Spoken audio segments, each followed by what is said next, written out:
Hello and welcome to the champion pool, but first, a brief intermission. As I mentioned at one point, the Kamikaze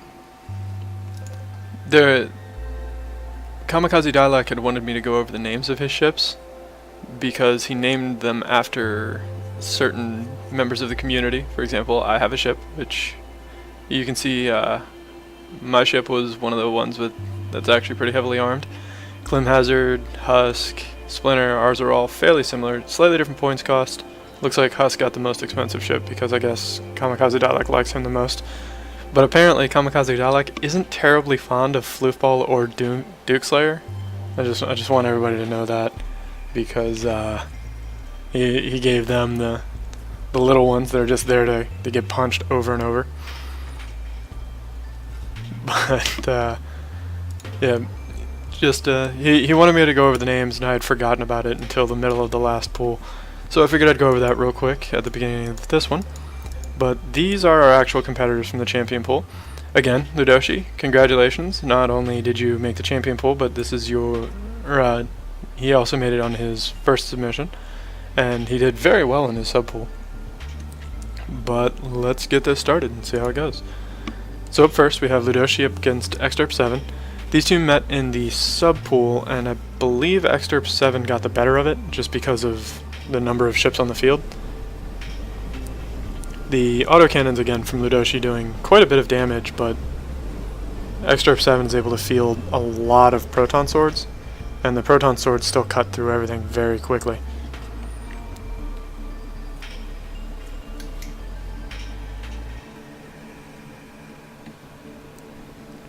It does give Ludoshi the advantage of range, however, and I do believe we saw one of Ludoshi's autocannon ships trying to be a superhero in the first pool.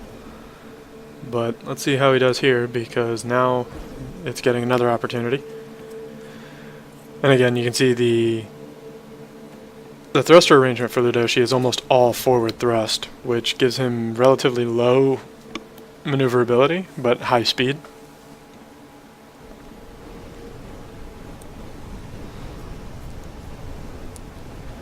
I feel like his ships could use a bit more maneuverability so that they don't just get stuck on these proton swords.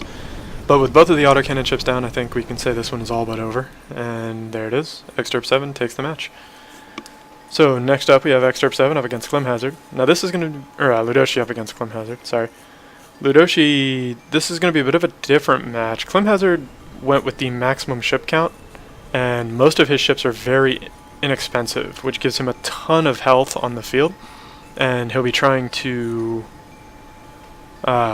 swarm and surround rather than outright murder. And as a result, I think Ludoshi's going to be having a very difficult time. As you can see, one of his autocannon ships up at the top isn't even participating, and he really needs those in the fight.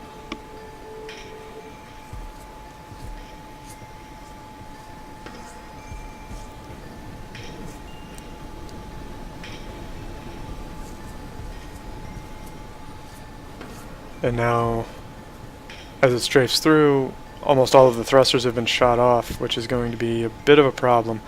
Those missile ships from Climhazzard being able to safely deal their damage with no retaliation pretty much all but seals this one.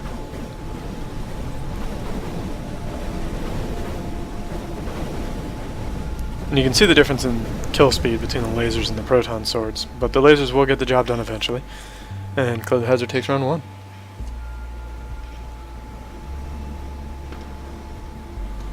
And moving into round 2, you can see the autocannon ships sticking together, which is probably beneficial in the long run. But now that they're facing kind of other directions, they're starting to divert their attention and spread fire, which is less than ideal for Ludoshi. You can see Climhazzard building up a point lead again. And again, as Climhazzard mentioned, these ships here are only about 150p or something like that. So even if the autocannon ships kill 3 or 4 of those, it's not a big deal. They are there primarily to sponge damage. The missile ships are the bulk of the cost of the fleet, but there's only a few, and they're surrounded by the very disposable laser ships instead.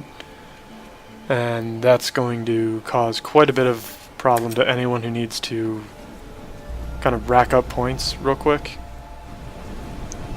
And here you can see the mobility struggles. As Ludoshi ship, it's trying to be a spinner, but also not trying to be. It's struggling.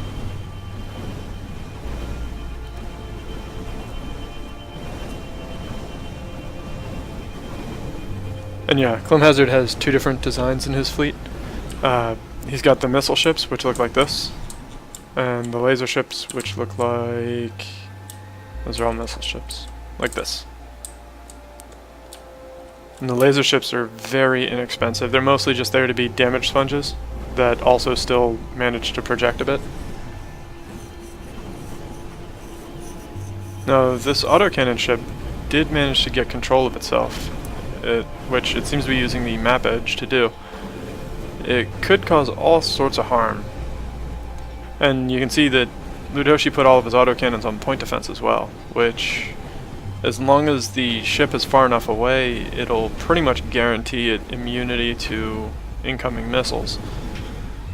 But as the ship gets closer, the autocannons will stop trying to fire at missiles and will instead just try to fire at the ships themselves.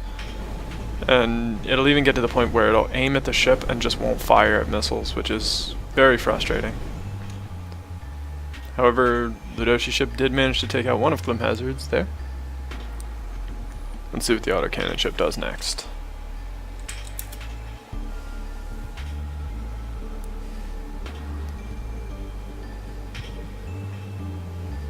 And you can see it was thieving an armor piece there.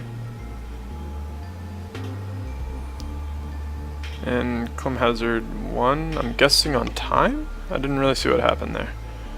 But now we have Ludoshi up against Drills.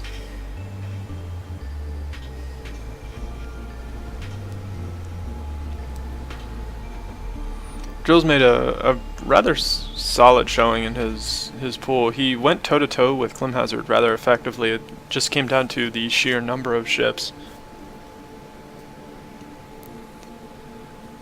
And I think as long as Drills keeps up that sort of brawling capability, then he should do fairly alright. You can see the ships from Drills kind of selectively attacking things. The autocannon ships both have sort of taken up positions in the flanks and trying to navigate around but struggling with it. And I think that's going to be a recurring theme with Ludoshi's submission, unfortunately. If they don't hit their target on the initial charge, then they have a very hard time reorienting, but the game will try anyway, which puts them in a really odd position if they need to stay on just a single target. Or after they finish engaging targets, sometimes if they're not oriented correctly, it can take them a very long time to get back into the fight. And Drill's having kind of the same problem. This guy is all forward thrust, so the AI is having a very difficult time figuring out what to do now that its target is no longer in front of it. It's one of the reasons I like to have thrust in every direction. Even if it's just a little bit. Just to help turn the ship a little.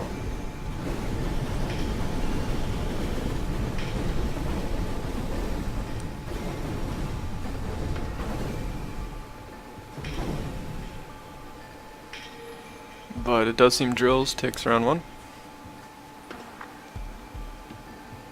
These autocannon ships did more or less carry Ludoshi through the subpool. But I think now they're feeling the sting from some of the other designers that have done well in their own pools. They do still burn through everything, but now that they're out of targets down here, you can see it takes quite a while for them to get back into the engagement.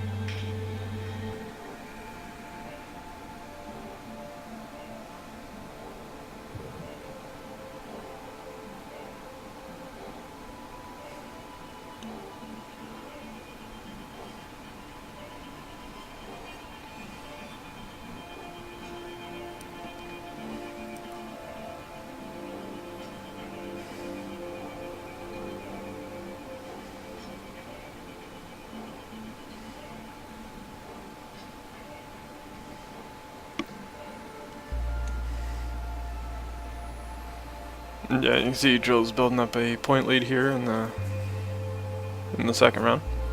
Still quite a few ships left on the field for Drills as well.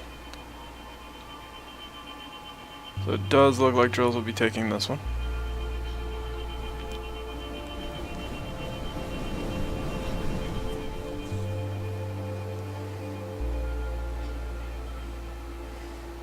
Look at that. Stealing. This is theft. This is theft, Drills.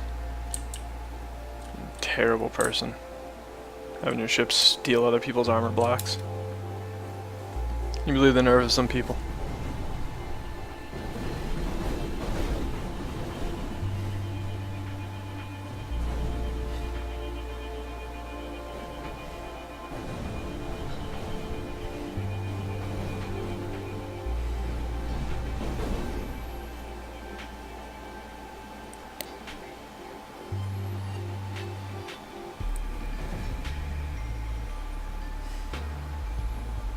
And Drills takes the match. So next up we have Ludoshi up against Splinter. Now Ludoshi's engagement speed is actually going to come in pretty useful for him here, but if his ships don't stay on target terribly well, because Splinters will try to change direction and disengage and move away. If the autocannon ships, although with all the autocannons set to point defense, they shouldn't have too many problems with drone clouds. I don't know, I could kind of see, I feel like Splinter has the advantage here, but I could kind of see Drill's fleet still standing a chance. Though as I say that, Splinter's racking up a pretty big point lead. Splinter, like you were saying before, he needs his ships to be able to focus fire on the target, which means that having the superior number of ships is a very big advantage for Splinter's fleet. And we're kind of seeing that as the scoreboard happens.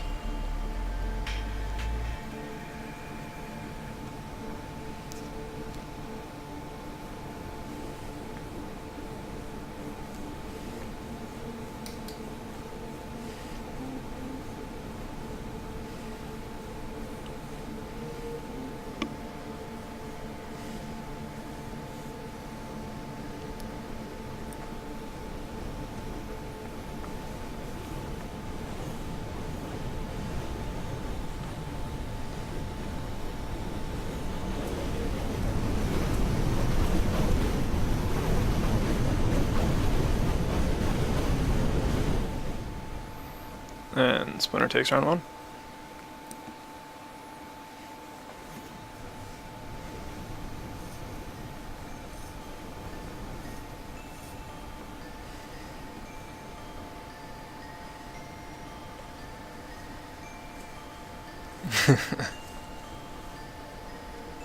Yeah, station shields... I still think station shields are a trap. If you check the playlist that was posted in chat earlier, or is pinned in Discord, and I'll be including it in the video, in the description below, at the very least the first subpool, I'll probably also include it here. I kind of break down the efficiency of armor and shields, and in here shields are a little bit better because you can't just tag on more armor wherever you want it, but station shields are just so very expensive. And they also have a lot of mass that you have to move to, if I remember right, which I don't even include in the other breakdown. But like, the station shields are more expensive than most people even give them credit for, because they have the 1250 as their base cost, and they give you 5,000 health, which really isn't much to begin with.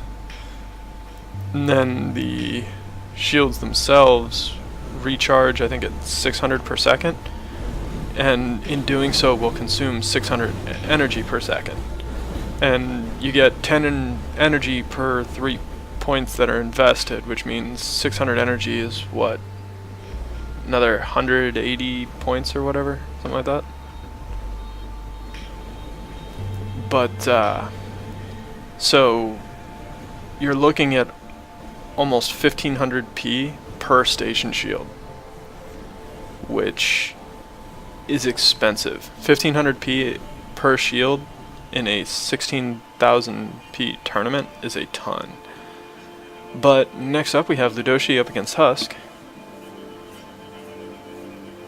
And here, Husk did very well in his sub-pool. He and Splinter went toe-to-toe, and we saw how well Splinter handled here. Well, Husk actually beat Splinter, if I remember right, but the in their sub-pool, they both did very well, and Husk actually has a few things that are going to go very well for him. Because Ludoshi's using primarily autocannons as his main source of damage, this stacking of armor has to be whittled down every single block, whereas splash damage, like the flak cannon fleet we saw earlier, would do a much better job against this ship than the autocannons will.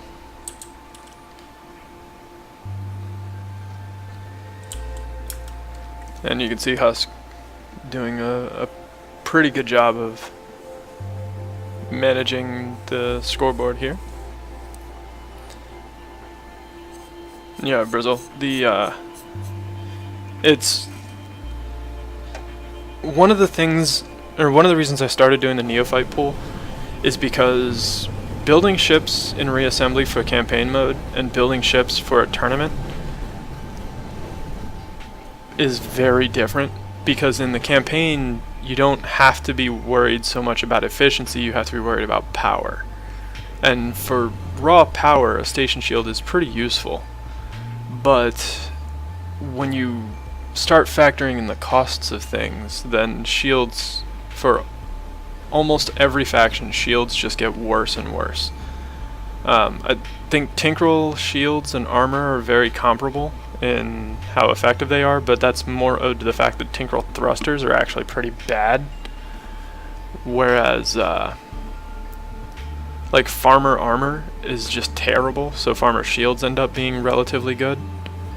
Farmer thrusters aren't very good either, but bees and Terrans are the only two other factions with shields, and in both of them armor is better, even accounting for the fact that bees don't have to spend any extra cost on generators because their core generates 4,000 energy per second. The bees are still better off with armor and thrusters than they are with shields. Like, it's pretty devastating.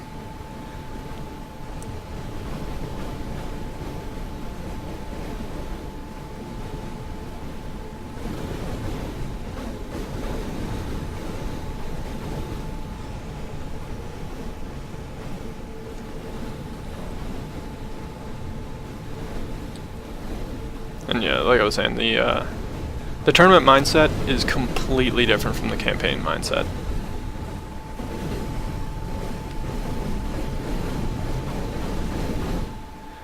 And Husk takes the match. So moving up next, we have Exderp 7 up against Climhazzard. Now, here I'm not really sure. Exderp 7 relies almost exclusively on close-range weapons, as does Climhazzard, but Exderp 7 also brings a bunch of proton swords to the field. So I think, as we're seeing now, Climhazzard's building up a pretty big point lead, but I think once Exderp 7 gets through all this chafe and starts getting to the actual meat of the fleet, he's going to do very well. But yeah, like what I was saying with the campaign fleets versus tournament fleets, I guess they're really not that different. It's just that if you've never really thought with a campaign mindset, or if you've never really thought with the tournament mindset, then your fleet will be using a lot of things that it may not necessarily need, or you could have a better way of going about it. And once you start building tournament and competitive fleets, the campaign will become laughably easy. Like, you'll have single ships that'll ruin every agent with no problem.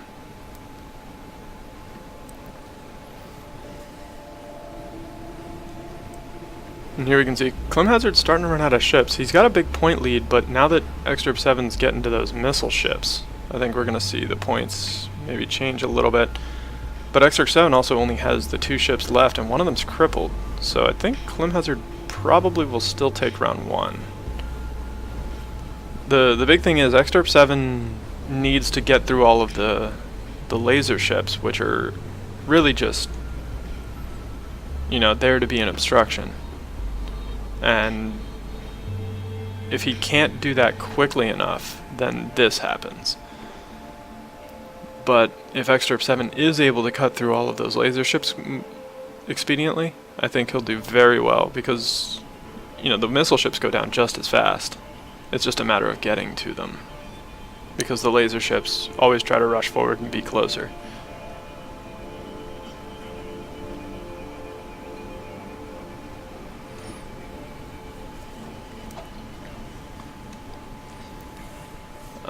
Yeah, Brizzle, and not only the videos, but in the Discord, in the tournament channel, one of the other pins also has a link to the archive, which not only has bracket stats and links to the videos, but also has most of the fleets for you to download. You can just have the tournament fleets from that tournament. So like every fleet, as soon as I'm done with this, I'm going to start encoding the videos for YouTube. But while that's going on, I'll probably try to get the tournament archive updated, and all of these fleets will appear on the archive. And round 2 actually went in favor of Extirp 7. As I said, if he can get through the laser ships quickly enough, and without losing too many ships of his own, then he very much can win this.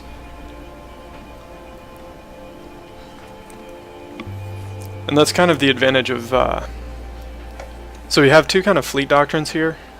I call it the tank and spank doctrine is what Climhazzard's using, where he's got some ships that are just designed to draw hostile fire, and other ones that are designed to actually help do the killing and seal the deal. Meanwhile, Extirp 7's fleet is all the same kind of brawler design. And as a result, Extirp 7 doesn't really have a vulnerable ship. They're all kind of the same thing. They're all designed to take abuse. They're all designed to eliminate the enemy very efficiently. Whereas Climhazzard, you can see once his missile ships get caught out, they just kind of disintegrate. And it looks like Extirp 7's probably gonna, yeah, he's definitely gonna be taking the match. He's got way too many ships on the field. Climhazzard's almost out of stuff.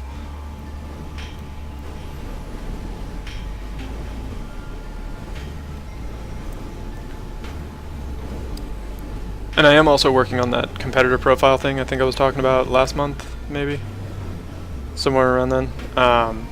Where, in addition to all of the other stuff, you'll have the ability to just look at other people's tournament statistics on a large scale, and Extirp 7 takes the match, which I think will be pretty neat. So here we have Extirp 7 up against Drills. Although I think the tournament archive is probably a lot more useful, because it shows how the fleets actually... I include pool statistics, so you can see which fleets won against which. And you can see who won in the sub-pools against what sort of opponents, how they did in the champion pools, stuff like that. Yeah, ramming speed for a close range ship is super good.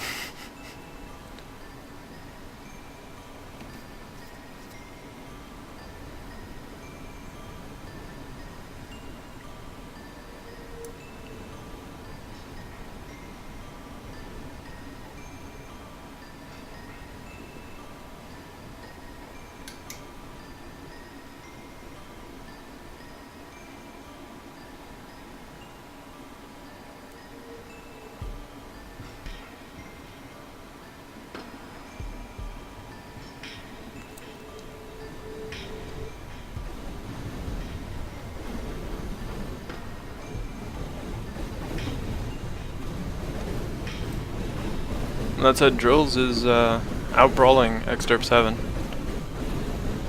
I think the mortars and torpedoes, I think, have had their effect on Extirp 7's fleet. As you can see, just the blast from the mortars wiping out half of the ship outright, and Drills takes round 1. You've also got things like this torpedo wave streaking across the middle, It happened to catch the nose of the craft there, but if the torpedo wave hits from the side, it's going to cause a ton of harm.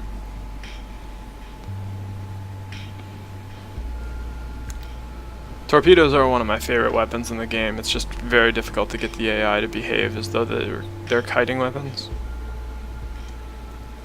But it's very easy to build brawling style ships that use torpedoes as a primary armament.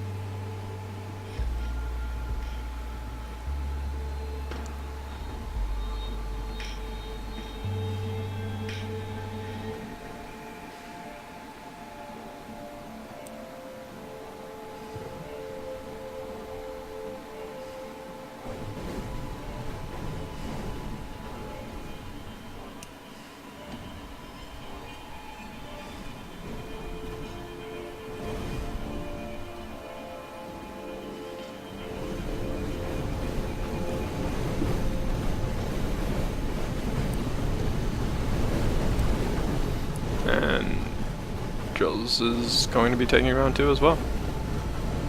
I don't think those 2 defense cannons are going to do the trick. So next up we have Extirp 7 up against Splinter. And again, Extirp 7's ramming, or his engagement speed, I think is going to be a bit of a problem for Splinter's fleet.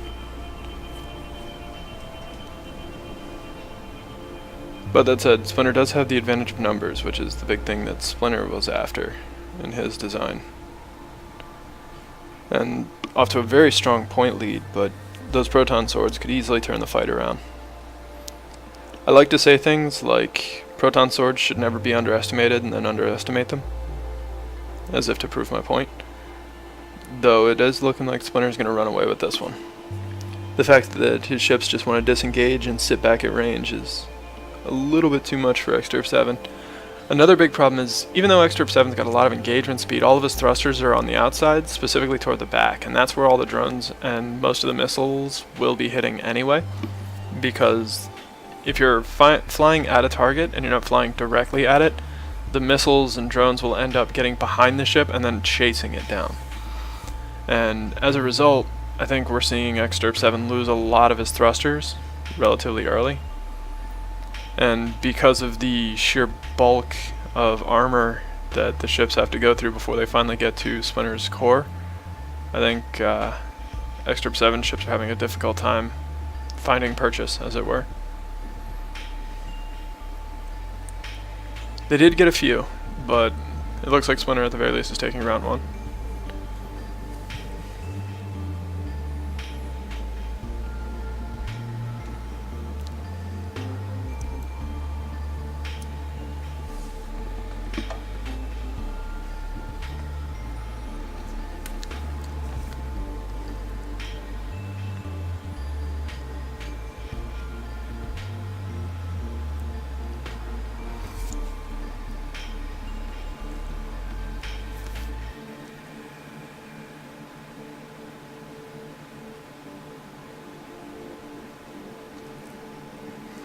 And Splinter takes round 1. So now moving in round 2. I don't know, it was a pretty solid round 1 for Splinter's team. I don't know. I'm feeling like this one will probably go very similarly, but it wouldn't take too much AI flubbing for Extirp 7 to turn around pretty quickly, but Splinter seems to have minimized that effect pretty well.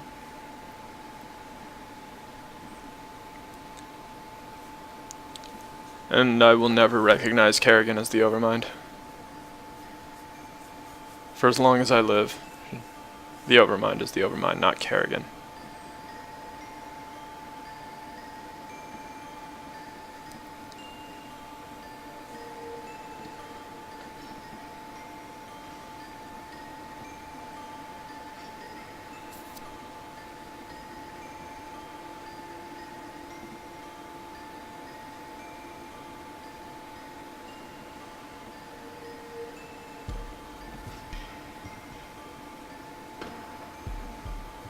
But here you can kind of see what I was talking about. If you watch the drones, they'll actually generally fly past Kamikaze Dalek's ship and start shooting it in the back. And since almost all of his thrusters are on the back of the ship like that, they tend to be the first things to go, and that dramatically reduces Exterp 7's ship's ability to engage. And I think I said Kamikaze Dalek, but I meant Exterp 7. Kamikaze Dalek instead is talking in chat, and I'm apparently not smart enough to both read chat and narrate, or and commentate on the game. Say lovey.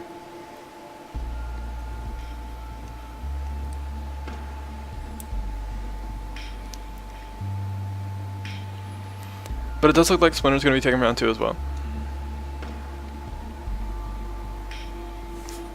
And these were the drone clouds that were mentioned a few times. When they get to this point, drones become devastating weapons.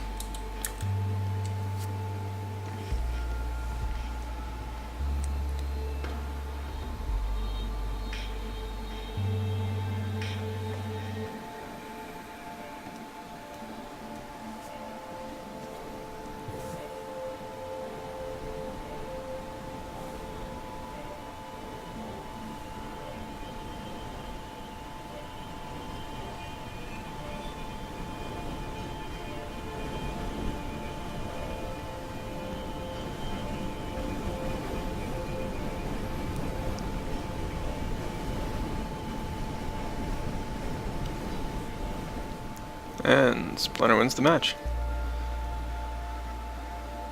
So up next we have Exterp 7 up against Husk. I don't even know. Well, like, Exterp 7 has to do individual block damage, but he deals a shitload of it. And a lot of Husk's survivability has come from that overlapping block thing, or the overlapping block layout, which seems to be working fairly well, but honestly, I think Exterp 7 is bringing more damage to the field than anyone else in the game, or anyone else in the tournament. Which, if anyone is going to wipe Husk out efficiently, I think Exterp 7 probably has a better chance than average. But, as you can see by the scoreboard, Exterp 7 is struggling. And a lot of that is going to come down to things like this, where the ship can't figure out which target to kill. Or at least it couldn't. For a little bit. It was bouncing back and forth between them. You might have to rewind the video a little bit to see it.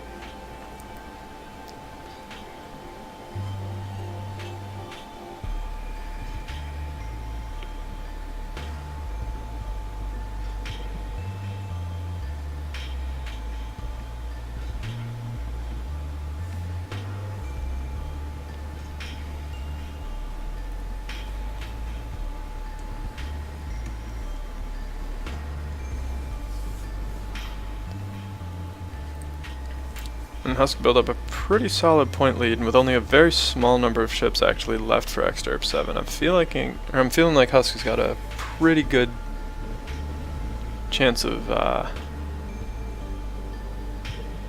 winning this match.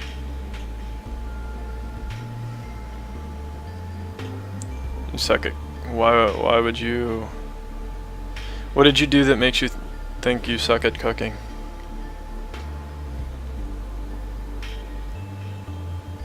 I have a relative that has actually managed to burn water. Or, well, you can't really burn water. The water turned to steam, but they had left the kitchen, and so the pot just continued to heat up until the pot itself warped. Because they were boiling water to make tea. So, we like to make fun of that relative for burning water.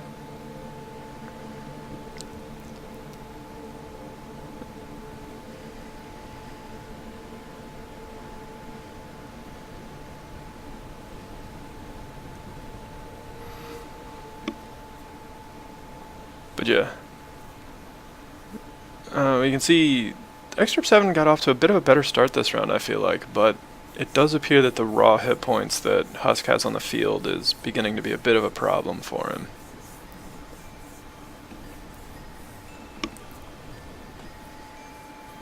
Exterp 7's his reliance on close range makes him very dangerous if he can actually get there.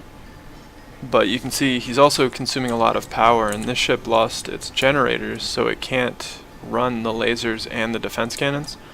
And for whatever reason, the AI seemed to prioritized the defense cannons over the lasers, and as a result, his lasers were stuttering on and off, which is a bit less than ideal if you've got proton swords on your ships.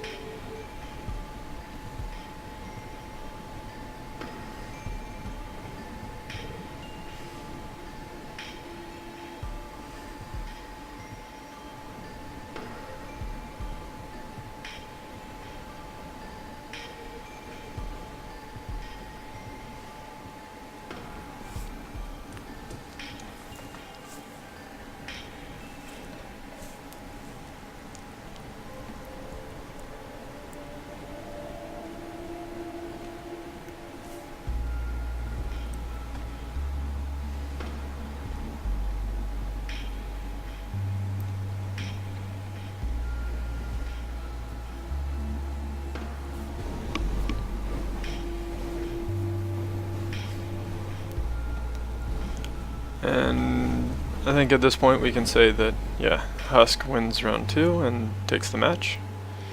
So up next we have Climhazzard up against Drills. Now here in the subpool we saw that basically both of these fleets tried to do the same thing, but Climhazzard just brought more health to the field, and as a result his fleet managed to emerge victorious.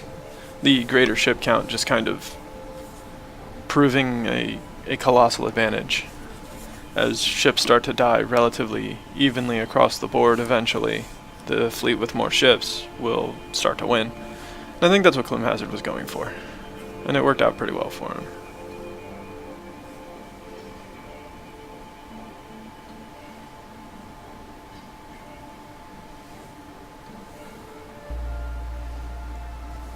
And what are we uh-ohing, Splinter?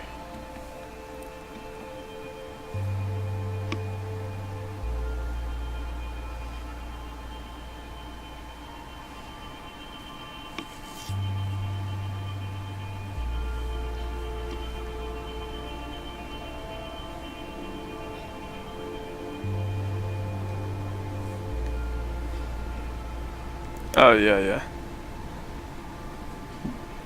yeah. Generally speaking, when you've converted food into a different form of matter entirely, chances are you probably shouldn't eat it.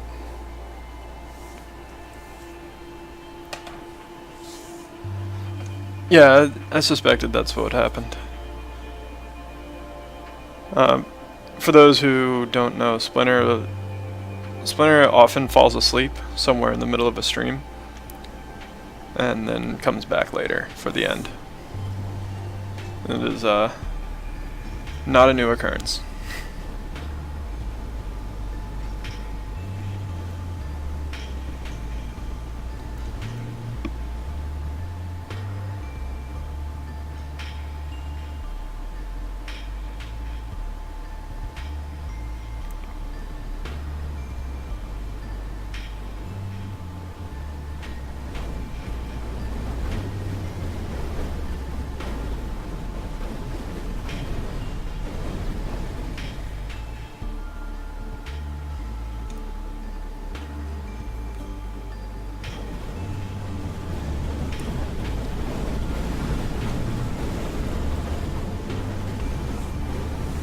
And this is basically what we saw in their subpool as well. Eventually the numerical advantage just starts to swing too much in Climhazzard's favor. And as we were mentioning before, the Terran ships tend to regenerate very quickly, so once there is any real respite from incoming damage, the Terran ships will replace almost all of their armor in just a few seconds. Which further places an advantage on the fleet that has greater numbers, especially if it's kind of an aggressive fleet like Climhazzard's, where all of the ships will be constantly trying to push and force the enemy ships out of the area. When you do that, any wounded ships that aren't completely destroyed will, of course, no longer be taking incoming fire, and then they regenerate and come back at full health later. It's a difficult thing to plan for, but when it does work out, it works out very well.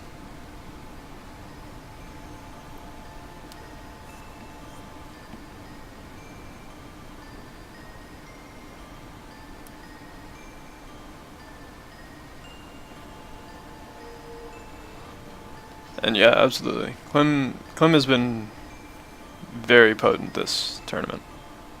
He often is, but this one in particular, I think he's certainly in the running. I do think Clem's fleet might struggle against Splinter's though, because those laser ships I think are just too slow to actually catch up to Splinter ships, and the drones outrange the lasers. So I think we're going to see a lot of drone clouds. The efficacy of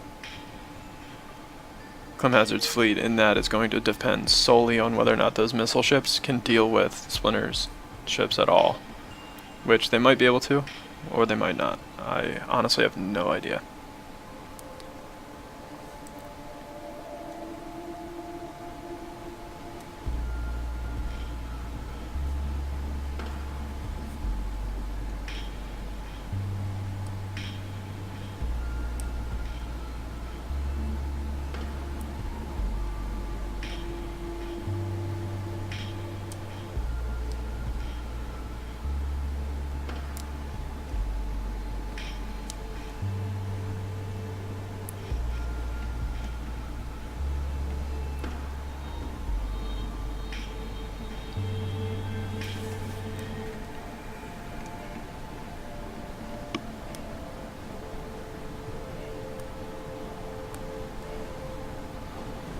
I feel like Drills is doing a bit better this round than he does, or than he has in most of the rounds, but ultimately, Climhazzard takes it.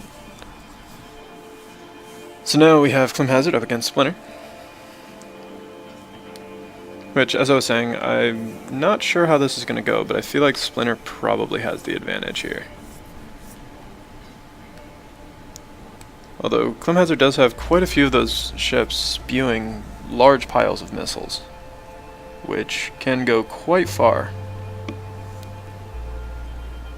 both in terms of range and scoreboard efficacy, or putting points up on the board.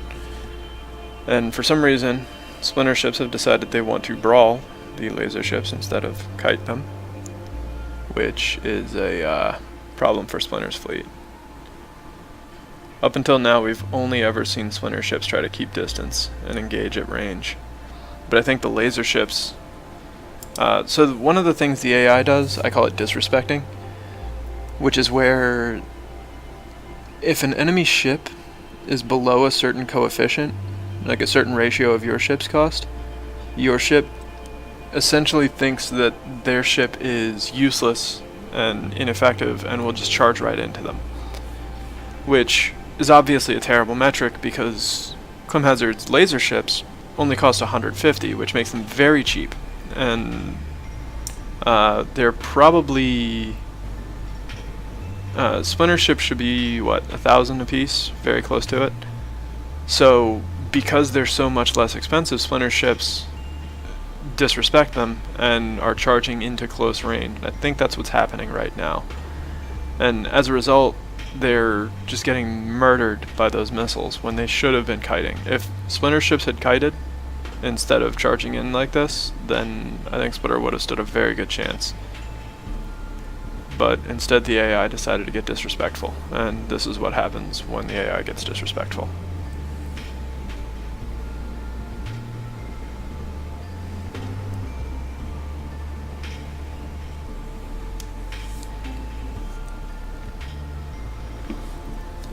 There is a thing when you're creating your ships where you can select the AI profile, but there's a problem with the tournament mode of the game where the selected AI profiles are just ignored when the actual tournament starts. They're saved in the file, you can actually see what profile was selected, but once the ship gets into the tournament, it uses the default tournament AI regardless of what it had specified. So if you're ever testing tournament ships, you should always test them with the default AI, because that is the only one that they'll use.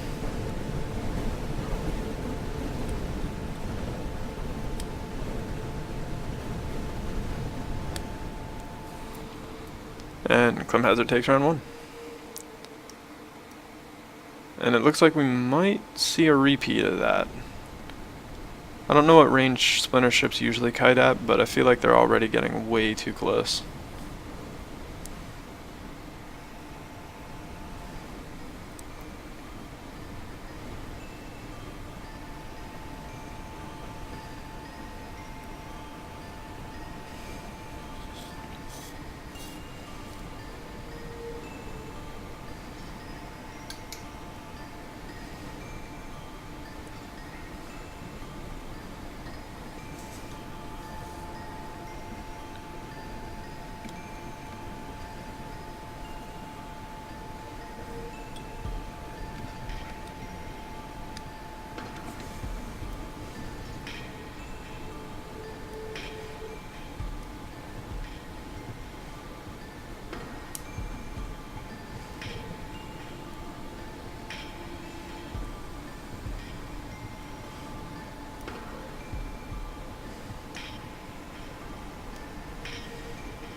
Splinter doing much better this time around, but you can see already that Climhazzard has built up a pretty sizable lead on the scoreboard.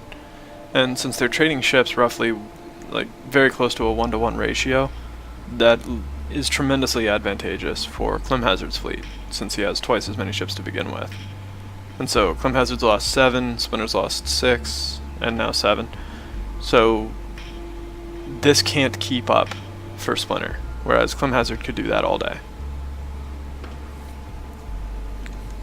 And so with the scoreboard in mind and the ship counts on the periphery, I think we can say that Splinter is probably going to lose this one as well. So well done, Climhazzard.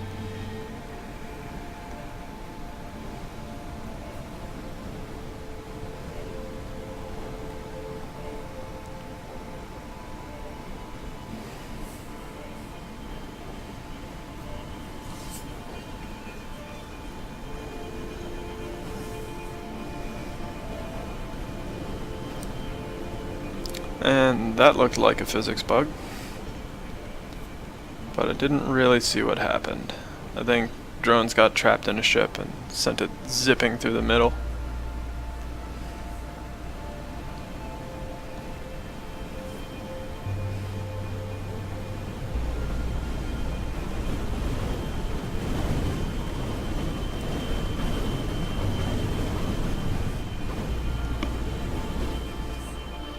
And Climhazzard wins the match.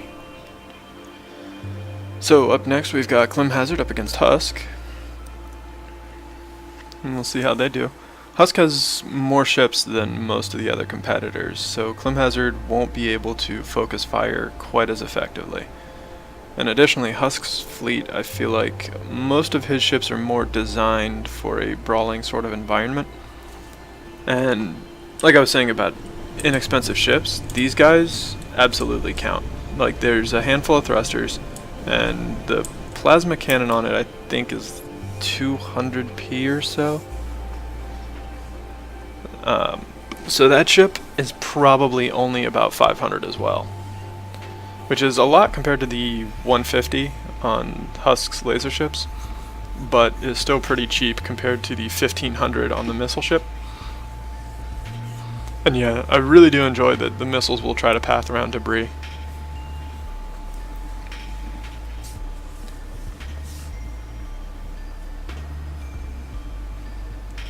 The lifeless corpses that used to be someone else's ships. And Husk off to a very strong round 1, if we check the ship count on the scoreboard, tearing through those laser ships rather expediently. I'm feeling like Husk stands a very good chance of taking the at least the first round in the series.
a little bit of armor thieving from Husk. You can see it here, how one of these blocks is a different color from the others because it was stolen by a filthy stealer. But Husk takes round 1. And a rather confident round 1 too. Usually when round 1 is particularly one-sided, especially given the similarity in the overall archetype of the fleets, if one round is particularly one-sided, chances are usually very good that the other round will be very similar. And I think that is probably what we're going to be seeing here in a second, is Husk taking this one. Although Climhazzard's doing a much better job on the scoreboard this time around. I think a lot of it just has to do with where the ships spawned, because a lot of Husk ships have different costs associated with them. So if some of the more expensive ships started up front, they're not appreciably more durable, which would mean that Climhazzard would be able to make pretty good progress against them.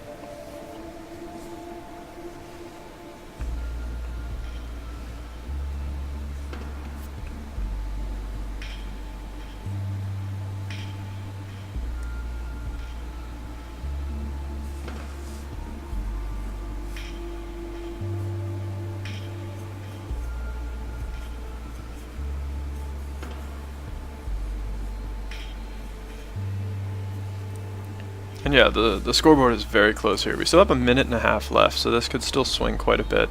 And if we look at the ship count, the ship count is definitely going in Husk's favor.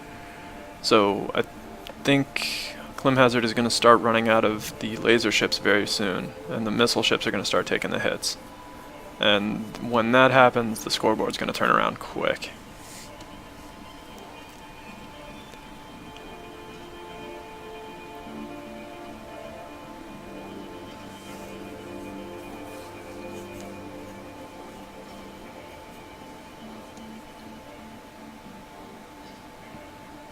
Yeah, you can see Husk catching up already. Still a few 100 points difference between the two, but that gap is going to get narrower and narrower all the time.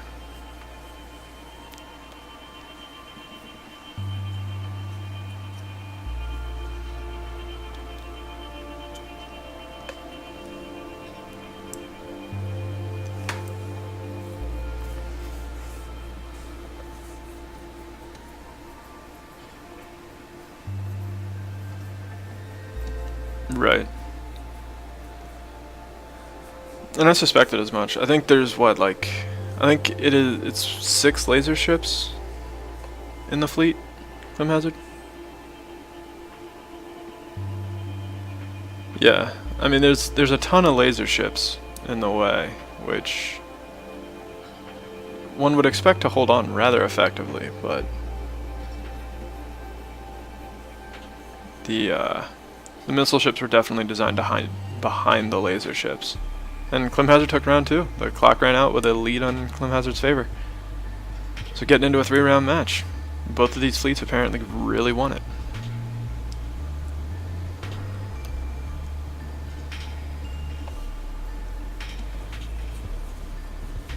The missile ships, like I said, and based on what I'm seeing at least, the missile ships look like they're designed very much to sit behind the laser ships and rain hell while the enemy is busy. And because of that, they're a bit faster, but they're not really intended to kite. They're intended to mostly sit stationary, about like we're seeing right now, and just shoot missiles at targets that are busy fighting other things. And yeah, with the 2 missile ships down, I think that's going to be a bit of a problem. The laser ships do pretty solid damage, but they have to destroy every block because they don't have splash weapons at all. Whereas the missile ships are all splash. So when you get to overlapping blocks and things like that,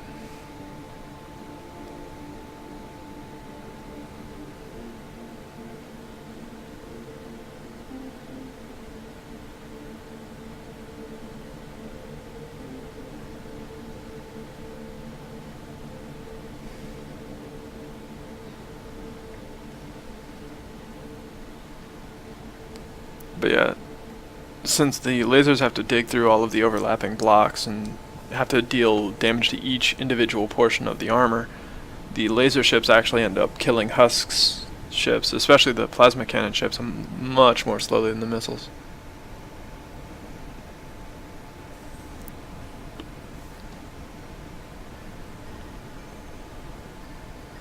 Yeah, I think it's like 8 is the number of missile ships, somewhere around there. And then the rest of the fleet is those laser ships. But like the missile ships are 2/3 or 3/4 of the fleet budget, something like that. So losing those, they go down just as quick as the laser ships, if not faster, but they're worth many, many times as much. So whenever one of the laser ships gets caught like that, it just goes down and coughs up a ton of points to the other team.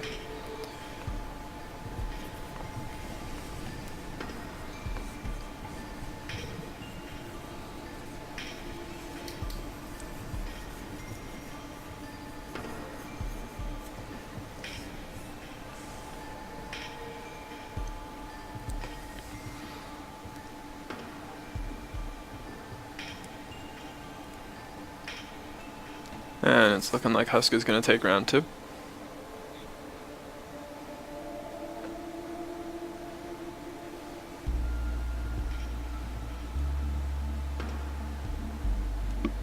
And now we have Drills up against Splinter. Drills was brawling pretty well and was largely going toe-to-toe with Climhazzard, which is certainly noteworthy. But and he has a lot of engagement speed. I think this might be problematic for Splinter, but at the same time, you can see Splinter's fleet focusing Drill's ships down pretty effectively.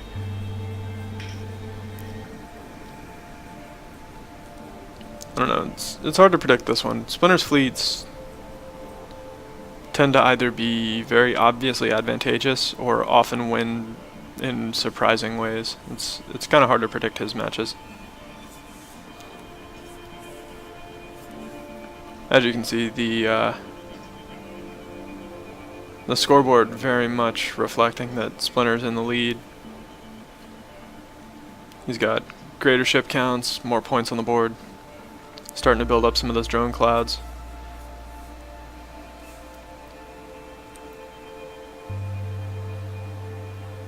So at the very least, it looks like round 1 is going to be a Splinter kind of round.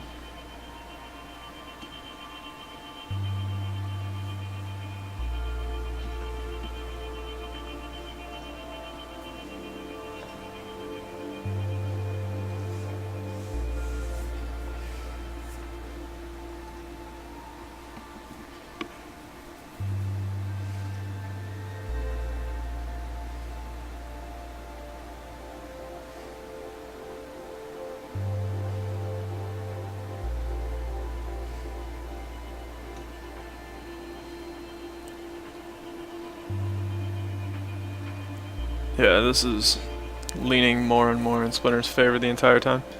Drills' fleet, for the most part, seems to be having a very difficult time actually catching Splinters. And that's exactly the environment Splinter wants. He wants to be just slightly faster than his opponent. Because if you're slightly faster than your opponent, that means that you're not wasting points on thrusters as well.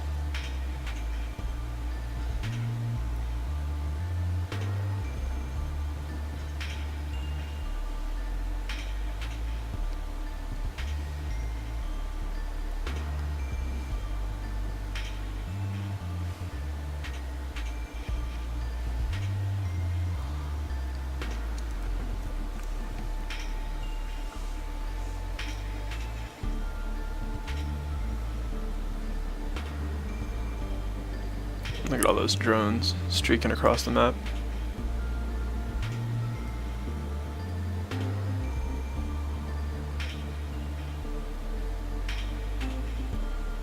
So now drones are kind of in a weird spot where when a missile is launched at a target, the missile will track that target until the missile either expires or the target dies.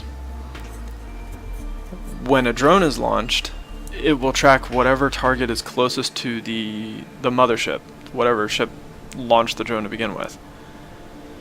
if a new target becomes closer, the drones will leave their former target and head to the new one, which is a behavior we used to see in missiles, but Arthur has since fixed that. But drones still retain that behavior because that was an intentional part of their design, is that the drones will focus on whatever is closest to the host. But we're not really seeing it here, but that can mess with drones at sometimes. You can end up having your drones spending a lot of time chasing ships that aren't going to get caught by the drones because it keeps rotating which target. And of course, you know, it's all emergent behavior. We can't make the AI do that. We can just create an environment that facilitates it and allow the AI to figure it out on its own. Emergent behavior is neat, but at the same time can be very difficult to... You can't really rely on emergent behavior. Just the nature of the beast.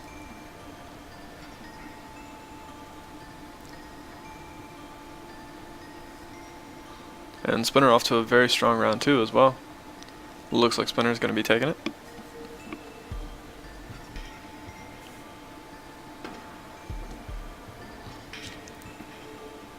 He managed to build up a pretty solid point lead, and the drone clouds are only just now starting to accumulate.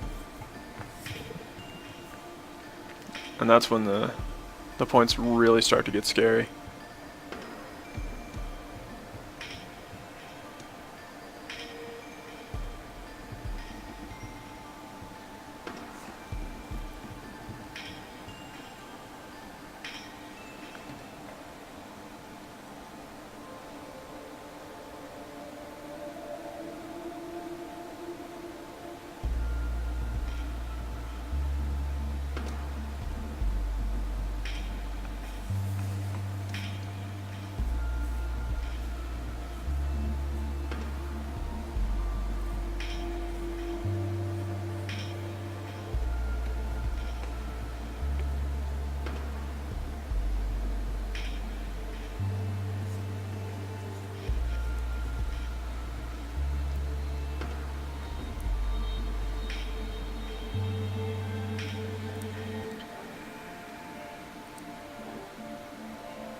And Splinter takes the match. So next up we have drills against Husk. You can see the leaderboard there showing 3 wins for several of the different factions. Which unfortunately for Climhazzard means he probably won't be taking the tournament, because I think Husk and Splinter both had 3 wins. And somewhere in the next 2 matches, at least one of those 2 is going to get another win. So I don't think Climhazzard is going to be winning the tournament, but he did make one hell of a showing. And that can never be discredited. And Husk looks like he's doing very well in this match. Pulling ahead on points pretty quickly. And yeah, Husk is in very good position to win the tournament. He beat Splinter in their sub-pool. If Husk wins this, then Husk will have a 1-lead win. Splinter would have to win their match, and then Splinter would win by tiebreaker. But if Husk wins this, then he'll be in the lead in the pool, and there will only be a match, or 1 more match left, and it was a match that he won in the sub-pools. So I think it's a little too early still to say that Husk is going to win the tournament, but he is certainly the best poised to do so.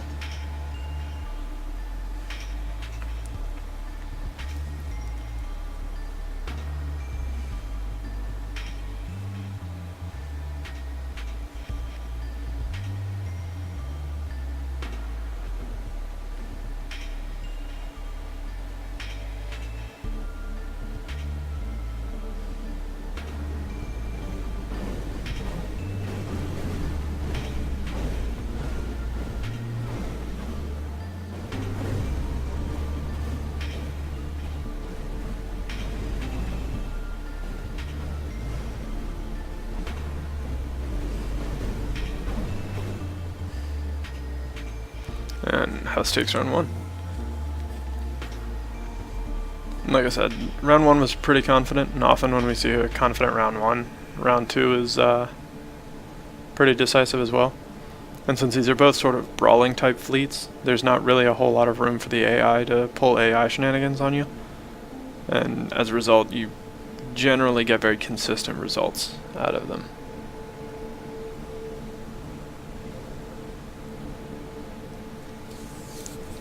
And again, Husk kind of run away with the scoreboard right off the bat.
And Husk takes the match.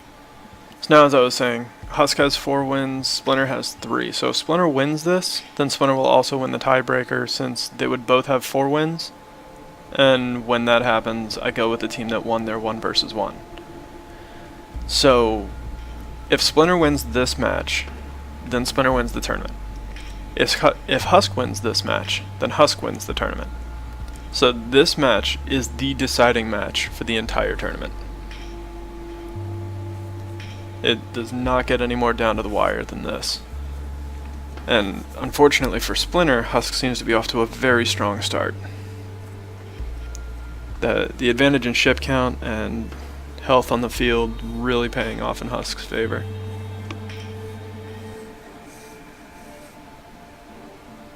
It's making it very difficult for Splinter to actually focus fire on anything, and in the meantime, you know, Husk's ships, which are relying on direct fire weapons rather than drones, are much more potent initially. The drones really have to stack up into those, you know, giant drone clouds like we're kind of seeing toward the bottom left of the engagement. Once the drones get there, they're lethal. But as you can see by the clock, that took like 40 seconds for them to get to that point, and by then Splinter had already lost 5 ships, which puts Splinter at a ship count disadvantage, even more so than he started with. But the drone clouds on the bottom, those 5 ships there seem to be working very well, isolating and singling out targets one at a time. If they keep that up, then Splinter's very much in the game still, but as you can see, Husk is cleaning up the rest of the map, which is not going well for Splinter at all. Damn good showing by Husk, though.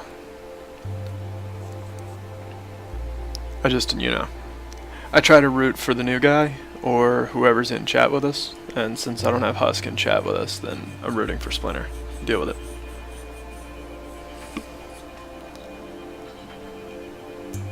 And you can see the drone cloud has evaporated. And I don't think that's going to improve Splinter's chances much at all.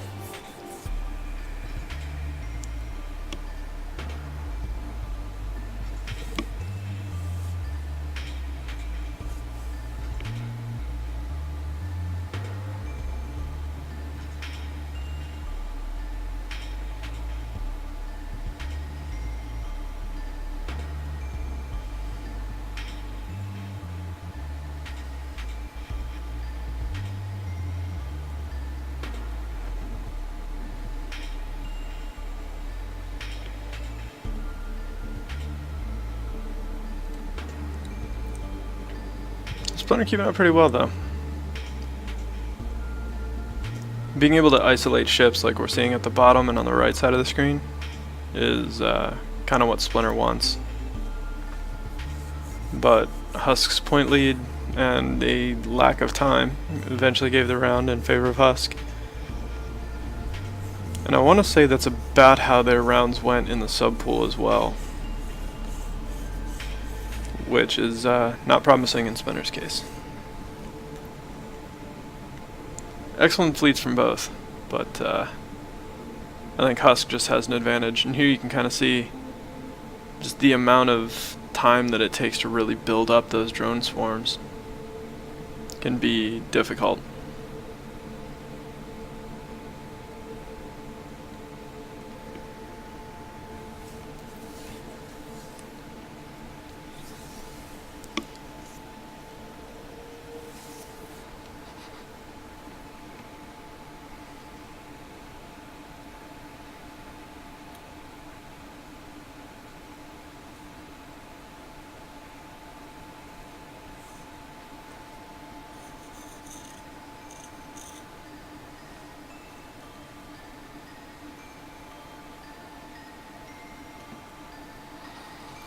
Splinter has a point lead though, which doesn't typically happen in these hasn't typically happened in these matches. So this match might this one might go into a 3-round if this keeps up. Husk ships are somewhere between having a difficult time navigating the field and being stuck on each other, which is giving Splinter plenty of opportunity to rack up points and do a bunch of damage.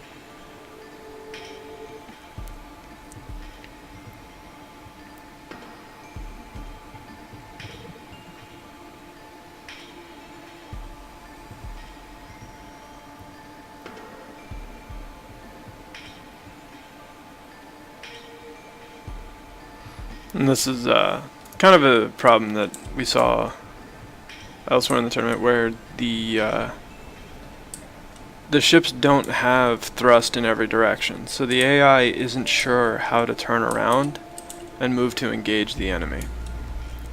And as a result, they're just kind of sitting here doing almost nothing for extended periods of time, which is a bit of a detriment, I think.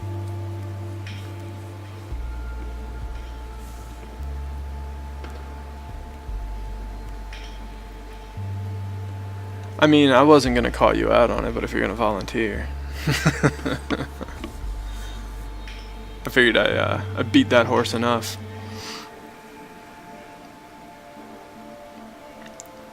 But the having thrust in every direction, even just a little bit, you don't necessarily need full racks of thrusters in every direction, but having just a little bit of thrust in every direction helps your ships navigate whenever they find themselves off target.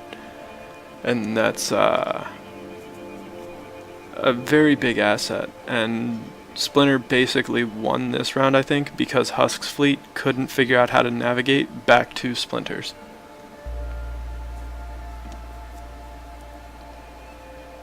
Yeah, you did very well, Ludoshi. Don't get me wrong. Your fleet has performed admirably in this tournament.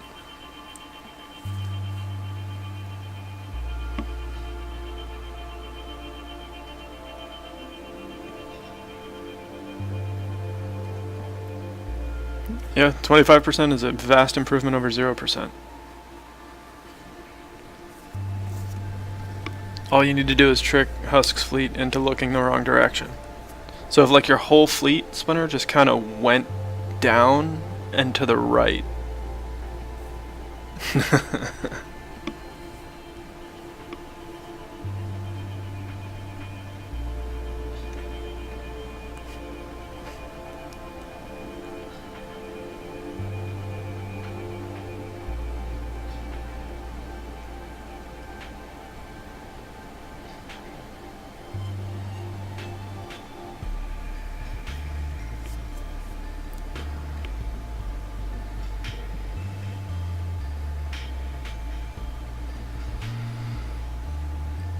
But here we can see Husk taking a lead early on.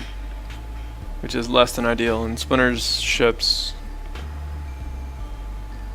not maintaining the distance that I'm sure Splinter would like for them to. This is not boding well for Splinter's chances here.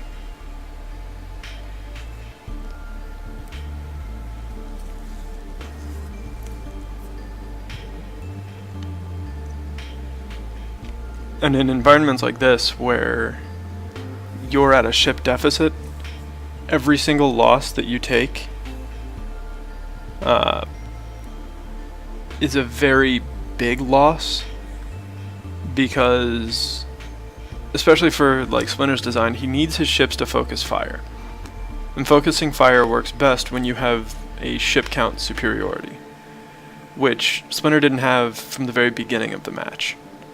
And since then, he's lost more ships than Husk has, which means that his ships are going to have an even harder time focusing fire, and which becomes an even harder time scoring points and an even harder time clawing back from that disadvantage. So once the meter really starts to tip in Husk's favor, as you can kind of see, it just continued to tip further and further. And this is just getting worse and worse for Splinter's odds. So I'm feeling pretty confident now. We can say that Husk, I think, has won this tournament.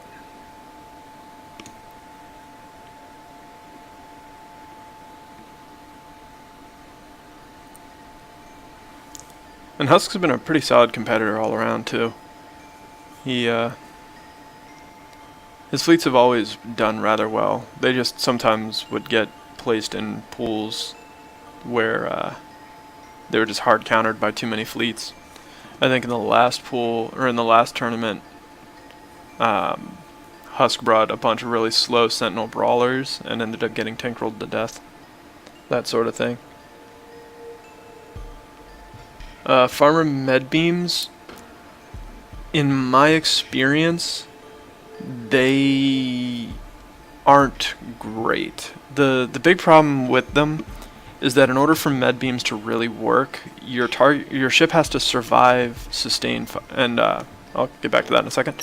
So congratulations to Husk for winning the pool, and thank you to all of our competitors for submitting, and thank you to you for watching. Have a good night.